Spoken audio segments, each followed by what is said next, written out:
I mean, workforce is the #1 issue for businesses in Oklahoma. 3 years in a row, surveyed business leaders, they say it's the #1 threat to their business is workforce. And Senate Bill 621 was designed to create an entity that really empowered the legislature to work with us to go fix it.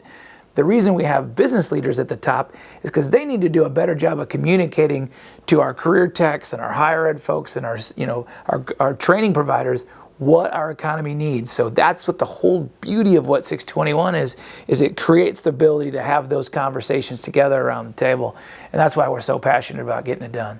This benefits new workers and existing workers with upskilling and retraining and reskilling. Oklahoma, frankly, doesn't have the luxury of leaving anyone on the sideline.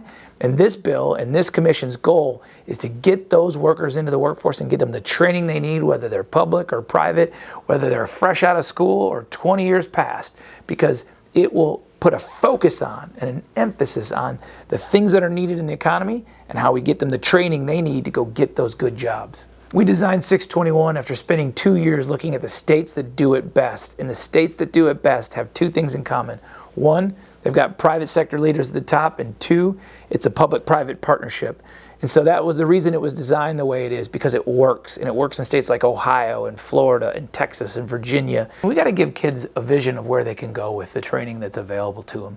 Whether that kid wants to be a college student or wants to be a truck driver or a mechanic or a plumber, an electrician, we need all those available options to be made aware of and presented to those kids. We need the Workforce Commission to work together with our friends in career tech and higher ed and, again, the skilled trades to be able to get those kids a career pathway that gets them on a successful path to a family-sustaining wage. That's what we all want for Oklahoma, and that's what's going to make us all better. Senate Bill 621 is absolutely critically important to get done this year because we've got to create the entity that owns workforce. We've got to have the table where all those voices can be brought together to work collaboratively to deliver the workforce solutions that Oklahoma needs.